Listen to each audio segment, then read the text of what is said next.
Hello everyone, my name is John Bussart. I'm an HP Solution Center engineer for Ingram Micro. I help support servers, blade systems, storage, as well as networking technology solutions from HP. In this series of videos, we're going to explore the ProLiant Gen 9 series of servers. What I like to do in my videos is I like to show you a slide from a popular PowerPoint and I present to you what that means within a management interface. Today we're going to do things a little bit different. What I am going to do for you is I'm going to unbox a new DL380 Gen 9 server. Gen 9 servers, they're going to be based off the Intel Haswell series of processors. So within the system we're looking at today, we're going to be able to have the capabilities of holding two Xeon E5-2600 V3 processors. These processors are kind of nice. They could have from 4 all the way up to 18 cores per processor. And when you consider that you can put two of these processors in, that'll be 36 cores, turn on hyper-threading, that'll be 72 threads per system, so a lot of performance. These new systems also are going to support DDR4 memory, and as you add memory into an HP Gen 9 server, you're going to have the ability to maintain that megahertz worth of RAM. The system that we're going to be looking at today has 24 RAM sockets and supports a total of 768 gigs of RAM.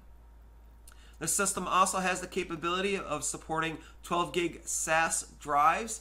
The server that we're going to be looking at today is going to support 24 small form factor drives in the front or 12 large form factor drives. It also has the capability of holding drives in the back of the system as well. Our DL380 has built onboard 4 1 gig Ethernet connections, but continuing on with the FlexLOM slots that we've seen introduced in the Generation 8 line of servers, we have the ability to add another 4 more 1 gig connections, or actually what I'm seeing a lot of people do is add 10 gig connections inside the environment, so 10 gig Ethernet connections. And you have your choice of either 10 gig fiber-based connections or even the new 10 gig base T connections. So those are RJ45 based 10 gig Ethernet connections. The system supports PCIe 3.0.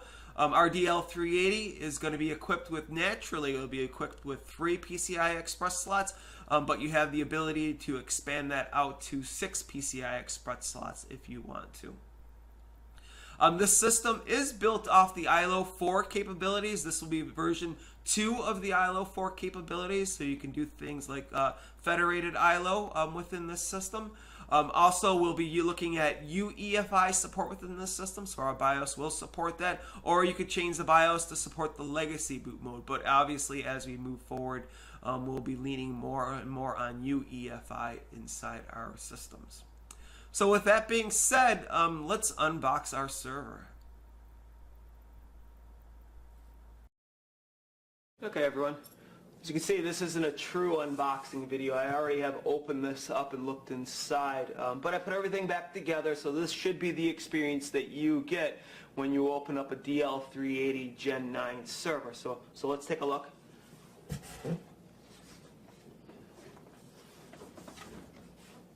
All right. Here's the cable management arm. Alright, some documentation. There's the rails themselves, as well as the pieces that go alongside the server itself, so help it lock into place. So some nuts and things like that. Some servers do include the cable management arm. Here is my cable management arm. Hold out. I know it's a pretty standard arm. Looks similar to what I've seen in the past from HP servers. Right.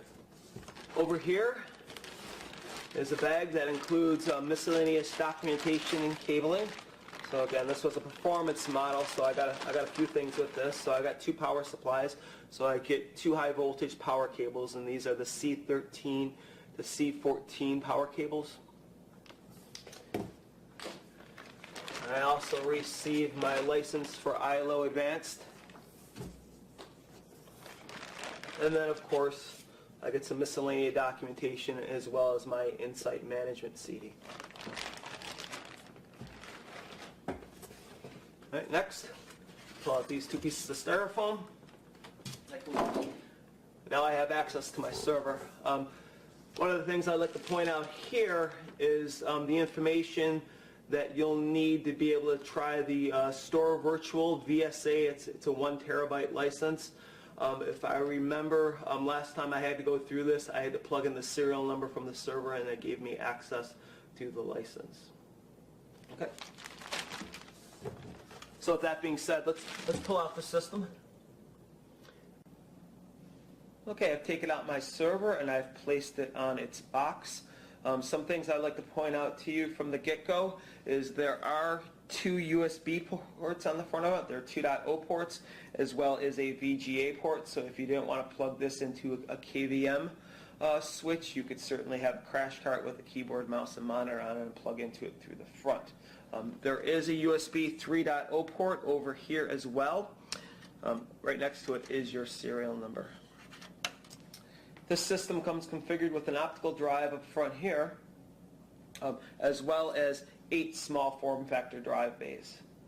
Now I do have the option to add extra drives to this system beyond this 8 over here. So in this section I could add an extra drive cage and add 8 more small form factor drives. And I even have the option to add 2 more drives in this location, or replace this whole section and do another 8 drives going across the top. Right?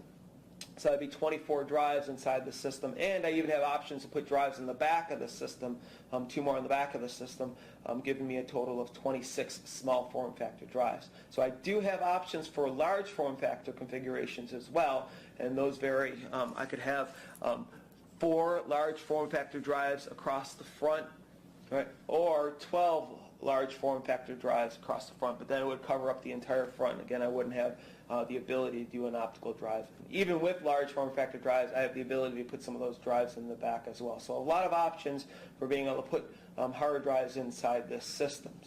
So if you notice that my system came without 2 blanking plates for hard drives, because they kind of expect you to at least put 2 drives in here for RAID level 1.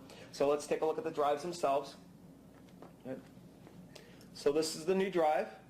Right? They started putting these inside the Generation 8 servers, and they've continued on to Generation 9. Right here's your little LED that tells you, a status indicator. If it's green, everything's good. It'll go red if you're not to pull it out. I want to compare this to the Generation 7 drive. Right? As you can see, that the Generation 7 drive is a little bit longer, right? And it's a little bit thinner. You can't really tell it from the video, but these are the drives. All right, so let's take this drive and plug it in. So there's one. Here's another drive. Plug that in as well. And we're good to go. Okay, this is the back of my server. To continue on our conversation about hard drives, right here would be the location where you could add an option to be able to add 2 more small form factor drives to this system. They also have the ability to add 3 large form factor drives that would extend out into this area. So you get 1 over here and then another 2 over in here. Now something you may have noticed already is, because this is a performance-based system, I have the extra riser inside the system, which gives me an extra 3 PCI Express slots in here. So some of the systems don't configure that way, so pay attention. And if you got that large form factor drive expansion, you'd lose the ability to be able to do that in this area. All right, so let's take a look at the power supplies. All right, so these are the new common power supplies. All right, so here's the system. So let's compare that to the drives that come out of a Generation 8 server. As you can see that the new drives are considerably smaller, allowing for a smaller footprint within the server, giving us the ability to do more cool things within the box.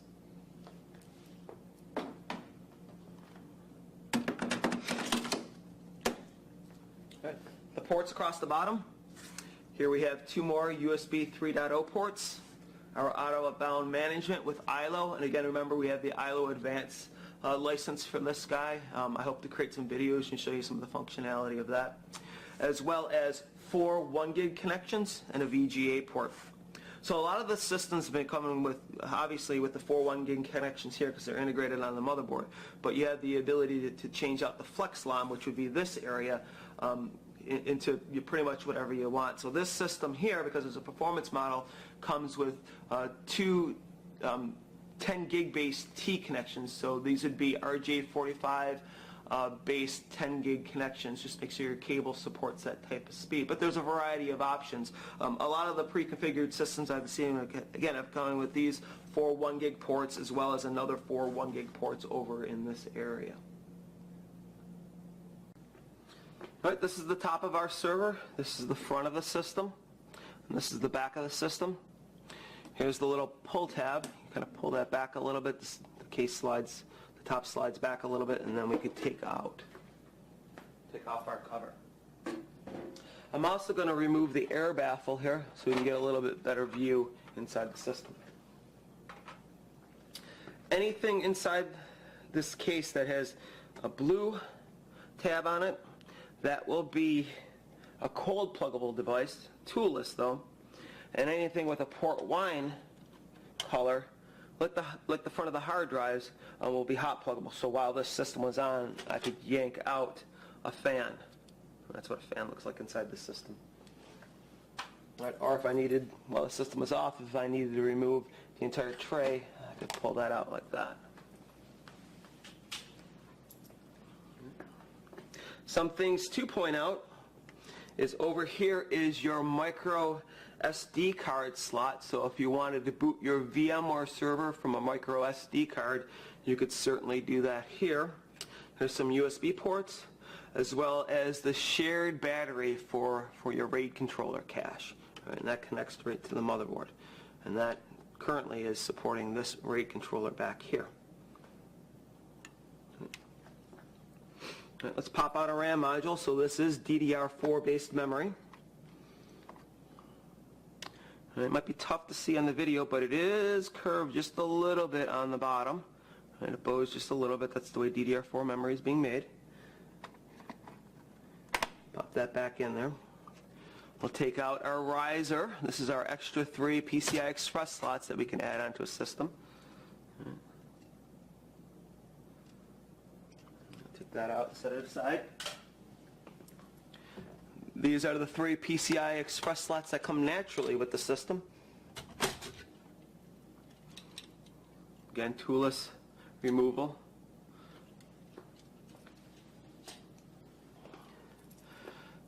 This is a dual processor based system. Again, it was a performance model. Here is my Flex LOM adapter. If you remember, I pointed this on the back of the system. This is my adapter that supports 10 gig base T. All right, I'll pop that out for you guys. Comes out pretty easily. All right, there's the card. There's the front of it. Now there are other options for cards inside this system, so certainly I could do something like add a fiber channel base card. This is a little bit older one, but I put my SFP inside here, so I was supporting a 10 gig based fiber based. I can put the SFPs in there and I pop that into that slot. Or what a lot of the systems are coming with is an extra 4-port 1 gig adapter. So this is the 331 FLR. So with this card in there, the system will have a total of 8 1 gig ports. That's pretty neat. All right, so if I was going to pop that guy back in, put him over here. And he goes right back in. Oops. And we'll tighten him down.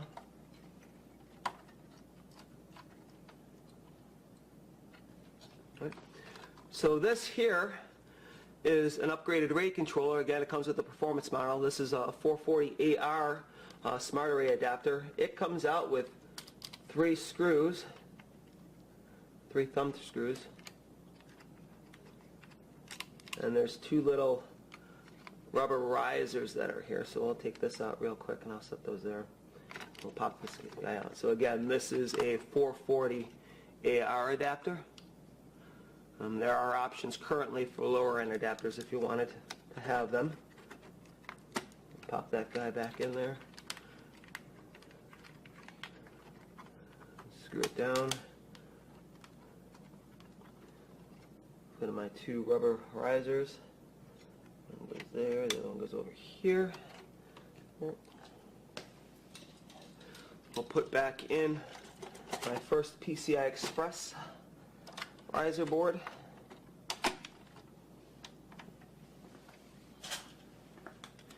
We'll put in our